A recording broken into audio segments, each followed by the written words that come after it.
Welcome back, guys. It's our first video of the year for racing updates and excitement going on at the track. It's been a poor year for our team. We've picked up a little speed in the last couple of weeks, but a complete restart on engines and things like that after we blew up in the Fat Daddy 61 last year, and then just blew up a couple weeks ago. But we found some speed. Maybe we can find some consistency now. Um, so we've had a couple of really bad finishes this year, some DNFs, I guess you'd call them. We didn't finish the race, and a couple of thirds, maybe second, third, and a win. So not really the year that we've wanted to have as far as consistency, but we found some speed, and we're going to keep on digging and keep on trying to find more. And hopefully we can get to where we want to be at the end of the year, or in the next couple of weeks we'll be able to get to where we want to be and have our car where it needs to be. Good competition so far. I think we've had 3 different winners. To start, I think we've had 3 different winners. Not really going to talk as much about the pony stock racing and stuff. It's been pretty good racing. There's been some collisions and things like that, but nothing I think that was malicious. Not enough to worry about or to even think about at this point. It's going to be possibly a short video, long. It just depends how long-winded I get on a couple of different circumstances. We've had some really good racing, I feel like, in the Super Street, and we've had some really good racing in the Pure Street, of course, as always. The Buzz has had some excitement, and mainly going to focus on this last week's Push Truck Pete race, which is, Pete was a legend. Pete is a legend. Pete's been around that track probably as many times as some of the race car drivers have because of his consistency being there every Saturday night. So Jasper shut down for the people that follow me, and I know a lot of people from the church and a lot of people from just the local area here wonder where we race and what we're doing. It's Sayre Speedway on Saturday nights now. That's the only place we're racing thus far. Nothing else interests my dad, and I'm just kind of want to go where he wants to go, and that's what we'll do. We've been working really hard on our cars, trying to find speed, and we've got some at this point. But a couple of things I wanted to focus on this week's video, and I'm sure you're going to hear the discussion in the Donnie Show. If you guys are watching this and you don't watch the Donnie Show, it's on Facebook.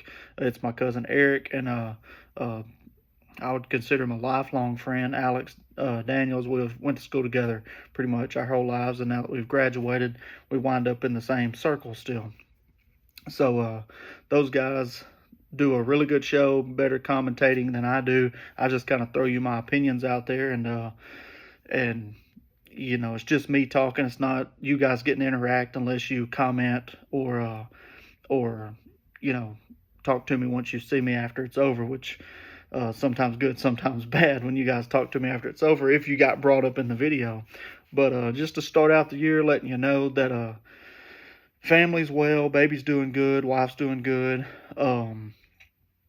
business is doing what I would consider okay. Everything's good with Burton Campers, as you guys can see on the shirt. Burton Campers is the main sponsor of our car, and also the sponsor of my livelihood. So thanks to Burton Campers and all the people that work there, do a good job, and and really take the weight off our shoulders of getting things done. We have great employees.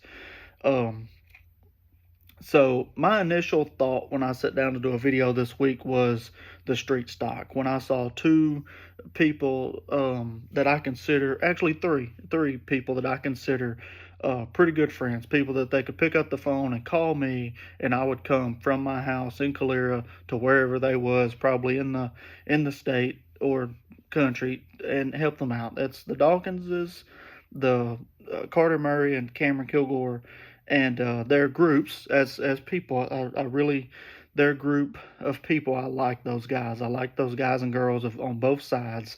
Really good people. And then you had Daryl in the mix. it was a great race from a fan perspective. Really close racing. What's going to happen next? A couple of lead changes, uh, a couple of different things took place during the race that created a lot of excitement for the fans. And I'm going to post a couple of videos. If I'm not mistaken, my wife's phone I didn't have my phone. Really focused on my race car at the track this year. And I'll try to get some videos and try to get that stuff. But if the car's not running the way it needs to, I do apologize. You'll just get to see my ugly head sit here and talk about it. But those three cars started out from the time clock. Yes, Carter was faster. From the perspective of watching the race, it wasn't that huge of a gap. Now, I do watch the time clock that some of these guys do, and they say, hey, this car is 3/10 faster than this car. But a lot of times, how you can maneuver the track is how you can hold somebody off or hold somebody back, which I think is really acceptable when you're racing for the lead, not always acceptable when you're racing for 5th or 6th. Those guys are digging to win races. The Dawkins clan's coming to win. Carter and those guys are coming to win, and Darrell's coming to win. My take on the scenario was the 76 is out front. 17's behind the 76. I think he was applying pressure early, which allowed the 5 car to catch him once the 7 and 5 started racing. And now, of course, I've told Cameron this, the 5 Carter, really good driver, really good young driver, just like Hunter Dawkins. Carter runs into the center of the corner, and he's peppering the 17 hard right from the minute he gets behind him. I looked at my dad and said, wow, he's wasting no time. He really wants to get out there. He wants to get up there and race with that 76. Well, after that, it kind of backed him up a little bit. 76 is running off and leaving him. The 76 has car trouble. I think the way it took place with the 5 catching the 17 and instantly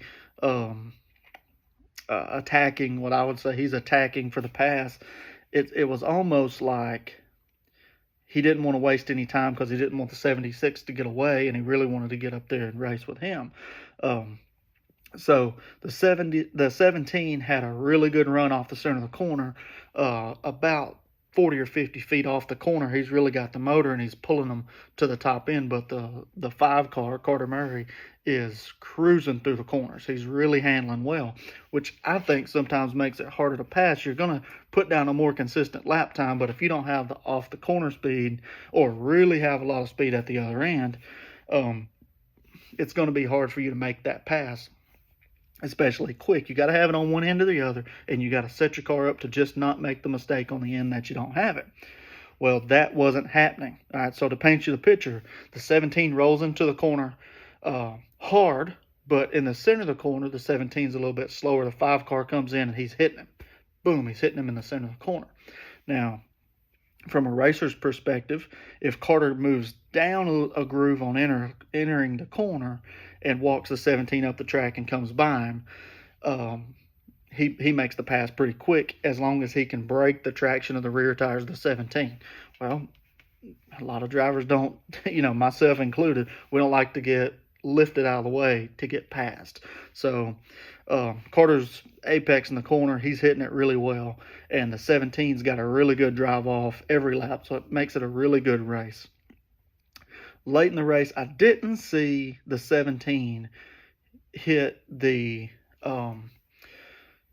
76 with the 5 shoving him. I saw the 17 getting to the 76. I think it was a little earlier in the race, and then after they got up and started racing later in the race with about 5 to go, well, I think something happened to the 76 which allowed him to regain control of his race. It was the 76 race to lose if everything going to work right. He started up front, or he started ahead of them, and then I really believe 76 would have had control of the race, because when the lights come on, he's always really good and drives the car really hard like Carter does. That's going to be a good competition if both crews can control their own headspace. I don't want to see, and I'm not, by all means, I'm not talking about any of both teams were hot under the collar. I can agree, which also the 17 car, I don't think he showed it as much because he's a pretty level-headed guy. He doesn't really talk a lot, if you say, and I talk a lot, so it's no offense to that, but I talk a lot. Those guys talk too, um, and I talked to both crews afterwards. They're very cool after the fact, and very statement making people, um, which to me means they're coming back to win and they're going to come back to race really hard. I don't want to see it boil over into confrontation. Not that I have anything to do with it or any of that, but if those two guys race the way I think they can, you're going to see some really, really, really good racing. Just got to stay level, stay loose. Hey, drive your car. Don't worry about where the 5 is or worry about where the 76 is. And I'm hypocritical for saying that because I worry about people that I've had past conflicts where they're at on the track. But man, both of those cars have an opportunity to come over there and win week in and week out. One of those two cars can win. After the race, we found out that the 17 was illegal. Now, did the 17 mean to be illegal? I don't know. Did he not? It's only speculation that you can say he was cheating purposely based on what happened, and I'm not even going to say what happened. People can figure that out from the tech guys or the driver himself if they want to say that. But 17 was deemed illegal, and that declared the 5 car the winner. Does what was in the 17's car create a difference in the race play out? Maybe it does. Who knows? I mean, it's up to those guys to tell you. Maybe the Donnie Show may tell you, or Daryl will tell you yourself. No tail-toting coming from here. But all three of those drivers being on the track at the same time can increase the views of our sport locally. I would say the 76 car is probably one of the first people with Hunter Dawkins driving it. One of the first people that I've seen get into a car and just take off like a shot. I definitely didn't do it myself. I was a wrecking ball.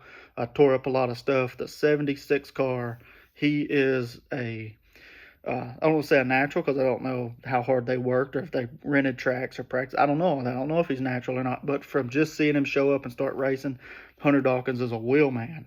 Carter Murray also coming from past experience driving the carts and all. He's also a wheel man, and he's a very, very good driver. Puts the car where it needs to be to make it fast. Can they stay cool and stay away from each other? If they can, you're going to see some of the best racing. Really and truly, you're going to see some of the best racing that you've seen at Sayre from two of the youngest drivers that you've probably seen at Sayre. Now, you throw Daryl into the mix.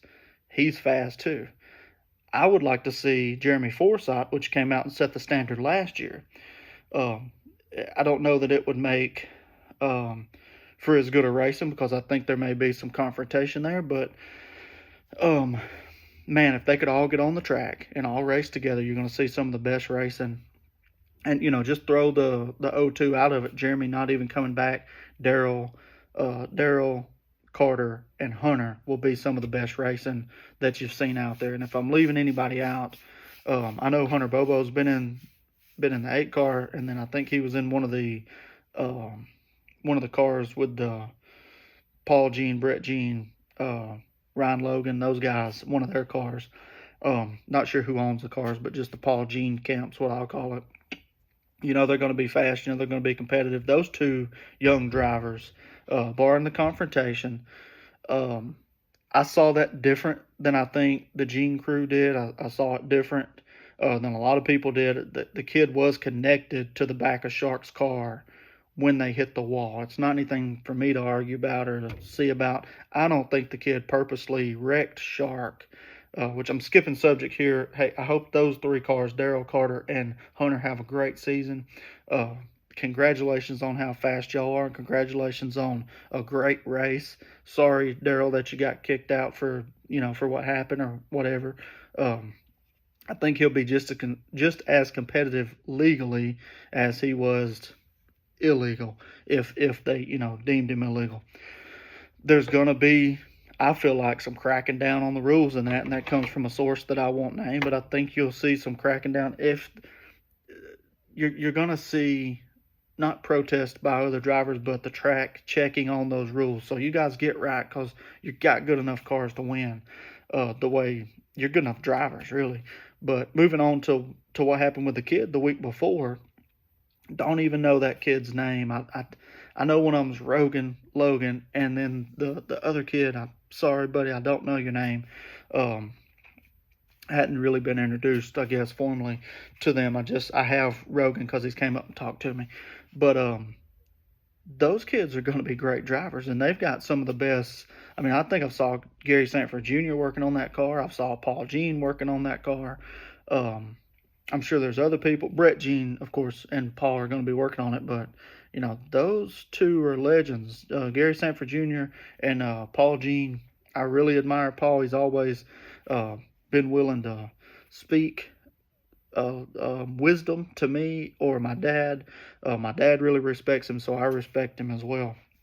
I put him on a pedestal, actually, kind of like a Billy Melvin. Those guys are always willing to give you words of advice, whether you need it or, which I don't think Paul's ever just walked up and said, uh, hey, you look like crap, you need to do this. But if you ask him a question, he's always willing to give you advice. Pretty much no matter who I've seen him or who I've seen ask him, he's always been nice to him. And Brett's always been willing to lend a hand. Brett tried to lend me a carburetor one time, but to be honest with you, at that time I couldn't have bought it, so I didn't want to break it. So we didn't run it. Those guys are great guys, and along with the Dawkins and the Murrays and Daryl and his crew, all great people. I grew up right down the street from Daryl's house. Great people, man. I know them all, and I hate to see the little. There's going to be racing incidents, and you're not going to see. Not that I get in the middle of anything. I'm not the type of guy to get in the middle of anything, right? But there'll be some chuckling about that for the few people that know me. I don't just get in the middle of stuff. That's a lie. But I know those groups of guys, and I really like Shark. I thought Shark was doing a great job coming from Renegade, which Shark's a wheel man too. I didn't see what happened on the back straightaway that started the stuff that they say started the stuff. I don't know what started. I don't know what happened, but I don't think the kid initially I don't think it clicked in his head and say, "Hey, I'm about to wreck the 55." I know there was some pushing and shoving, so maybe so. But when you're in the gas wide open and you're standing where I was standing, and I saw every bit of it happen, and I do feel like there was contact. I do feel like it was justified by the track to look and say, "Hey, we don't want people getting hit like that purposely or not purposely." Um, so I think the ban and that kind of stuff is um, necessary. I think it is necessary that the track gets things tight because we don't want fans getting uncomfortable. It happened at Jasper a little bit, and fans getting uncomfortable between confrontation and people getting uncomfortable and not feeling like they're welcome at the track, that they're going to have to go and they're going to have to fight people, or they're going to have to worry about those types of things. You don't want two drivers having a conflict. I think it's the best thing you can do is go straight to each other. I don't really care if you sock somebody in the face or not, right? But it's not it's not good when your wives, your kids, and your crew members and all those people are out there and they're throwing hands and this and that. And in the case of the kid that's in the car, man, it's a kid. That's I know when they strap in, everybody says when they strap in, they put on those seat belts, they're a man. That's right, they're a man in the car. So when they're out of the car, they're not a man. Come back, race the kid the way he raced you if you felt like you was wrongfully raced. It's kind of my trying to be my mentality over the last few years is don't worry about who's driving, worry about the number on the car. If somebody's in a car and they race me like crap next week, that car's getting raced like crap if I'm around them. That's kind of how it is. But the kid, I don't think purposely sent Shark, but Shark got sent. Shark's willing that car very well. I know there was some practice conflict. I think I seen the car get spun out in practice. I don't remember if it was Shark in the 55 that did it, but man, I really liked seeing Shark run up front. I think he was weeks away. He was literally weeks away from a win. The car's probably trashed. I mean, it's a good frame machine, could probably pull it, but who's doing that these days? But great street stock racing, and really good drivers. I hope they can all get back on the track, and I hope they can all let level heads prevail, and if that's the right word for it, and take on the track, man. That's been my mentality this year: is take on the track, lose the crap. Who cares who you're racing against? I race against, I think, some of the best race car drivers that there are. Or I have raced against some of the what I feel like's the best race car drivers. Um, and man, it's you're not gonna beat them by worrying about them. Has been my mentality this off season. When I quit middle of the way last year, I think it was mainly my headspace was wrong. I was in a bad spot in my head. I wasn't worried about getting a checkered flag or a trophy. Um, I was worried about getting somebody that might have been my friend weeks before, and we're definitely not now. We're not friends, and I'm not talking about Adam. Um, but man, that's just not what it's supposed to be about. We're supposed to get in the cars, race, as hard and as competitive. We're competitors is what we are. We wouldn't be doing this crap. It's not about the money for sure. It's not about being somebody's hero. It's about being competitors and having a really good time competing. And competing starts if your race ended Saturday night at 9:38, then at 9:39, a competitor's thinking about how he's going to get faster, and I wasn't doing that. I was worrying about the crap that happened during the race with somebody else doing this or somebody else doing that. I wasn't focused on tire pressure. What was the car stumbling on restarts? What's the car doing on the top end? What's the car doing through the center of the corner? I wasn't worried about that. I was worried about other people, and so that's where I'm at now. Is just, man, if we can just focus on our cars, and it's easier said than done. You always something happens and it throws you off, or this or that. But there's a great opportunity in that street stock division for it to really breed that big race again, because there's some really good drivers, and there's some drivers that haven't been there, and some drivers that are building cars that I've heard of, that really need to be out there. So it's really exciting. Now on to the Buzz race. There has been a lot of confrontation this week on Facebook. Just one thing, I'm going to start out and say, Bam Bam's the best tech man.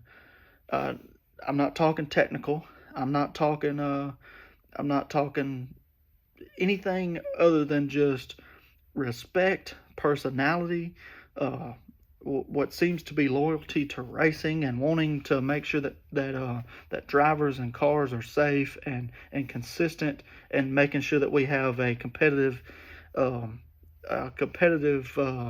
nature that's not going to allow us to cross a line. And there was a mistake made, but I'm going to tell you this: Bam Bam's probably one of the most genuine people that I see come and look and say, listen, your car's wrong, you need to fix it. And then at the same time, like my problem earlier in the year was weight, and he said, look, you've been racing long enough, you better get over here and check it, and that's what we had to do. We had to put more weight in the car. Me and my dad discussed we'd rather be 2040 than 19,999, because we don't want to get thrown out. So we was not battling a weight issue. We was trying to push an edge, and he just pretty much let us know that edge is not going to be crossed. That's what we do as racers. I think sometimes we try to find an edge, and weight's really the only edge you got in a pony car. So you try to get down there to it and hope that they're going to give you a little something on the big end of the race when you roll across the scales. Did you pee before you raced, or did you not? That could be the difference sometimes in whether you got through out or you didn't. But at that Buzz race, you guys chill out on Bam Bam, man. He called in somebody to help him. Should it have been Brandon Houghton? Not in my opinion. But my opinion doesn't matter. I don't represent the track, of course. I represent my one-man crew and my dad. Me and him together, I don't even represent what he says. He looks at me like I'm stupid sometimes when I say things. We represent ourselves as individuals. Bam Bam's individual responsibility was to find help for the track, and he found somebody that was willing and able. Why didn't you help? Why didn't you set out and help? So it's a little bit frustrating to see people bash a good man, because that's what happens to these racetracks. Oh, he's this or he's that, or they did this because of this or that. Brandon Houghton could care less about Jonathan Eustace, in my opinion, unless Jonathan needs something. I think Brandon Houghton would help him. And I think that whole crew will come back and say, hey man, listen, it really wasn't about you. Do I know what flywheel's in the car? No. Do I know the picture of that flywheel didn't have that flywheel ain't been in a car at least since 97, right? Maybe it's when they ran in the past. I don't think Jonathan meant to be cheating. Jonathan's a good straight up competitor. He tries really hard. No shots taken at Jonathan. He is a great guy. I base a lot of people off, do I like their dad? Jonathan's daddy was one of the best men that I knew. Talked to me every time he seen me at the track, off the track. Did he like what I did or not like what I did? Pete was a good man, and Jonathan came from Pete, and that to me makes Jonathan a good man as well. And he would have to do something, to me personally for me not to like Jonathan. But Jonathan's a good guy. His family's good people. I don't see, and they're competitors. You can tell by somebody's wives, sisters, their kids. They're at that racetrack consistently. All those people are competitors. When I'm in that car, whether my dad's racing or not, he's basically in that car. And y'all know what I'm saying. If you're in that racing mentality, you know that is how we are as competitors and family members. If my dad's in that car and I'm not, I'm with him. I'm with him 100%, backing him. We're a little bit more realist sometimes. Like if my dad does something crazy, I can say, yeah, it was his fault. But, I don't know what happened in the car. I'm not the type of person that's going to say he got spun out and it was just absolutely mayhem is why. Like, if he does something stupid, I understand it. If I do something stupid, he's like, wow, you really need to check yourself on that one. We kind of check each other, and it doesn't always come out in the best conversation, but we check each other, and that's what that family's about too. The Eustaces are good people. They've been around racing. Especially Jonathan and his dad. I really don't know the rest of them other than Katie does some videos, and sometimes it's comical, sometimes it'll get under your skin, and sometimes it's just a good wholesome video. I don't know what their thoughts are on me, but without disrespect, I don't care what their thoughts are on me, but I do know that she's doing the track a justice by taking those videos, and it breeds public how do you say it? Public knowledge of the racetrack. People that are her friends that don't come racing get to see it, and maybe they will come racing, come and watch the races later on. You get 10 or 15 people come and watch. One of those people may become a race car driver, and then you've increased the sport. So anybody doing the videos, stuff like that, Corey Guthrie Photography, they're doing the track and our sport a justice. But lay off of Bam Bam with the stuff. I saw one guy on there, and it's really, I like the guy. I'm not going to mention his name, but said something about Bam Bam that's just out of whack. And you don't like him because you're cheating. Face that. Face that. You're probably doing something wrong is why you don't like him, and that's okay. Don't get on Facebook and bash a good man because you're doing something wrong and it's his job to toe the line. It's going to happen, and there's absolutely nothing we can do about it. I'm just voicing my opinion just like you guys voiced yours. But between Brandon Houghton and the Eustaces, I thought you guys was friends. And maybe you are. It's none of my business if you are or not. But Brandon's a good dude. Bam's a good dude. Jonathan's a good dude. Sometimes circumstances collide, and it doesn't play out in your favor, and we're quick to judgment, and we're quick to call reasons why things happen. If you was illegal, it's your fault. If you wasn't illegal, it's Bam's fault. But there's no reason to be bashing the integrity of a man based off of the decision he made at a racetrack. That's just crazy. In my mind, it's craziness. But to move on, the guy that won in the 7 car, what is his name?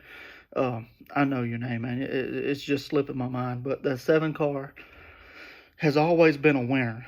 but it takes a driver. It takes a driver in the right headspace to go out there and beat, Chad Frost in the 12 and um, Daryl's son Brody in the 17.